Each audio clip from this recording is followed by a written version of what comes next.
Hello everybody, this is Terry Jeanette with the Tapping Flamingo, and today we're going to talk pendants. So one of the favorite things that I like to wear and to make are these little pendants. I have two chains that I interchange with all these. Sometimes I wear them together and sometimes I don't, but I have an 18-inch sterling silver chain, and then I have this really pretty 16-inch. I love the way it sparkles.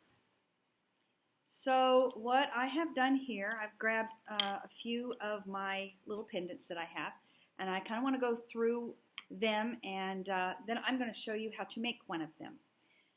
So the first one is the easiest. I found this shell while I was beach combing around the Cocoa Beach, Cape Canaveral area, close to where I grew up. And most of these seashells actually already have a hole in them. So you bring them home, you clean them up, you get your jump ring, open it up, put it through there, and then you can put it on your necklace. Very, very easy. And a very simple piece to wear. In this case, we have a silver jump ring, and I've put it on a sterling silver chain, but you can also use, like this one right here, is gold tone, and I really like to mix my metals. I think it looks pretty cool myself. This particular seashell is ceramic, it's not a real shell, and I just wired a bail to it, and in fact this is what I'm going to show you how to do in just a few minutes. Here's another jump ring. This particular starfish pendant already had a hole in it. It is made from mother of pearl, so I just put a jump ring in there. This is a peridot. My birthstone, it's raw. It's not shined up or anything, it's just a raw piece.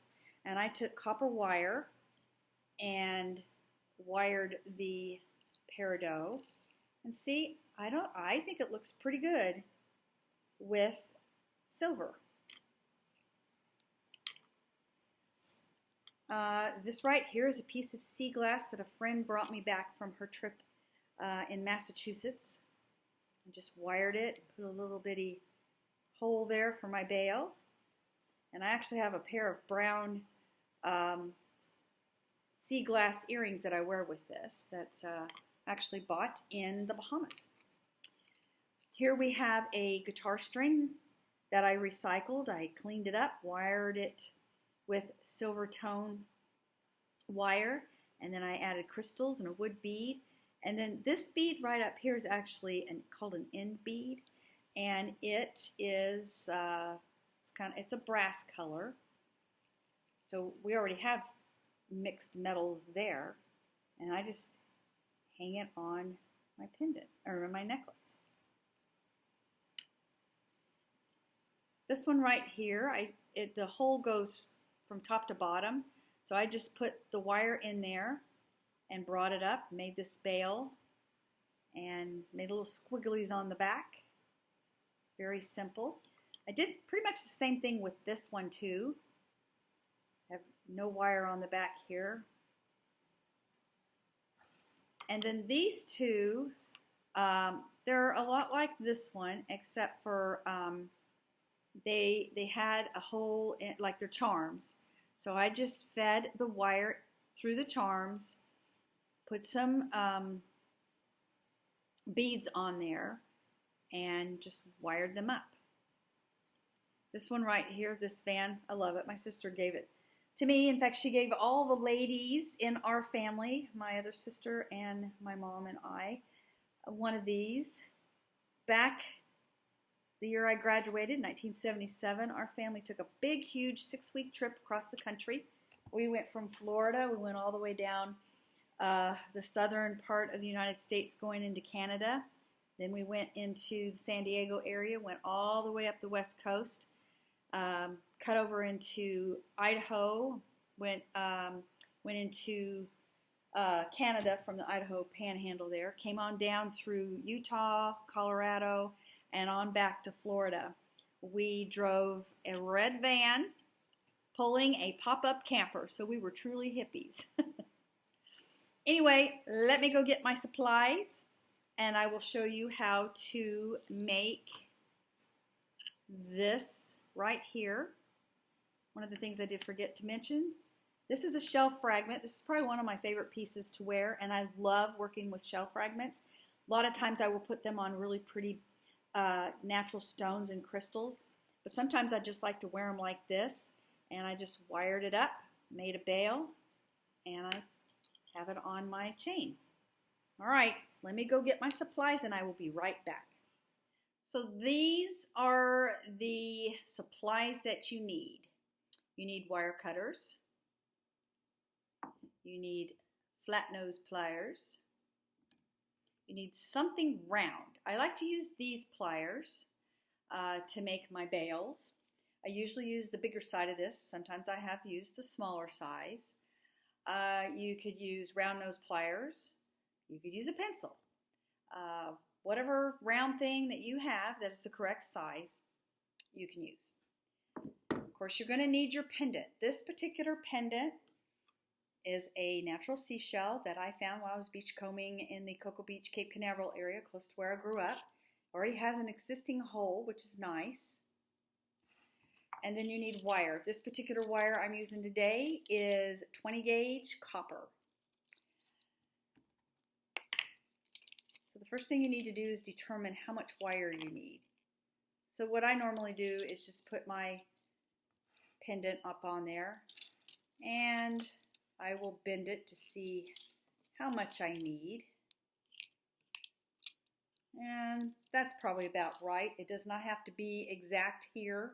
In fact, that may be a little bit too much, but I would rather have too much than not enough. I think I'm going to cut it a little bit shorter though, and then I will even it out.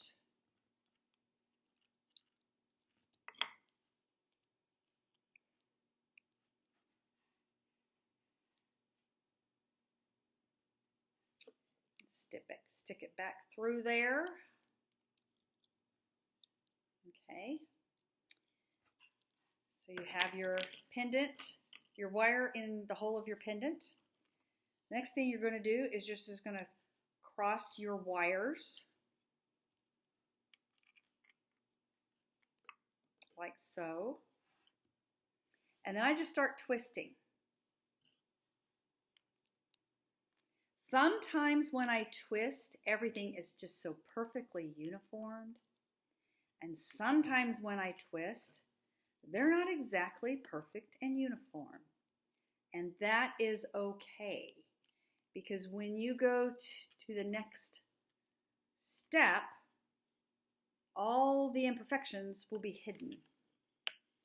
Now, as you noticed here, they're not even, but that's okay. This is not an exact science. All right, the next thing you need to do is to get your round thing that you're going to use. And you put your wire in between there, and then you're just going to bend the wire over the round, your pencil or whatever round thing you're using, like so. And then you just start wrapping this around this bottom here. Once I get to this point, I usually take this out and I hold on to it like this, and I just wrap. Now, if you want everything to be nice and neat and pretty, you can do that. I like things, especially when I'm wire wrapping a seashell or something natural, I just kind of like to make it look messy.